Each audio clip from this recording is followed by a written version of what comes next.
Je suis Mboussa Moulito Michael, coordonnateur de la représentation des étudiants du Congo, section Béni-Ville et Béni-Territoire. Évidemment, on a échangé sur des grands points, dont le premier point est dit de l'encadrement étudiantin, dont on a souligné la nécessité d'un siège officiel de la représentation des étudiants du Congo qui encadre plus ou moins 33 institutions dans sa juridiction et un effectif selon le bilan de l'année passée de 7323 étudiants. Et donc jusqu'à aujourd'hui, malgré les passages de ces anciens animateurs, malgré les efforts fournis par eux, on n'a jamais eu accès à accéder à un siège en bureau administratif en fait où on pourra continuellement recevoir les recommandations, les problèmes des étudiants au sein de leur base. Bon, lui, il a promis une suite favorable, tellement que nous avons une parcelle quelque part ici en ville, au niveau de Mukoulia, dotée par la mairie de Béni. Il a promis une construction via certains partenaires, dont le gouverneur provincial en fera partie.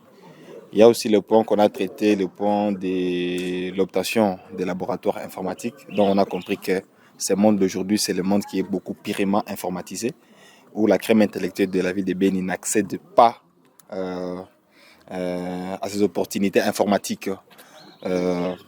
Les cours en ligne, les assistances dans des différents logiciels informatiques. Donc on a compris que c'est un grand problème de manque de ces labos et que sincèrement, ces labos nous sera d'une grande importance. Il y a aussi la question sécuritaire dont on lui a parlé. Les cas passés, on a eu à perdre un étudiant qui a été kidnappé par les ADF. On s'est arrêté face à un cas de kidnapping d'un de nos enseignants de l'université d'Issepromad par les ADF Nalou.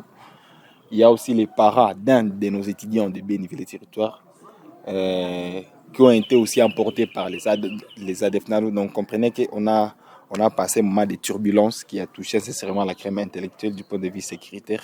On a aussi discuté par rapport à ce point. Quand même, nous croyons à une suite favorable et au travail de son Excellence, Monsieur le Gouverneur. Évidemment, juste motiver cette crème intellectuelle et les appeler à une confiance déterminée pour notre pays, pour nos autorités. On n'a qu'un seul pays, on n'a pas deux. Juste, nous devons nous baser, nous devons nous concentrer sur l'épanouissement de ces derniers et voir comment en fait porter notre pierre à l'édifice des travail que font les autorités nationales et provinciales. Actuellement, l'armée a besoin des effectifs. Évidemment. Êtes-vous prêts?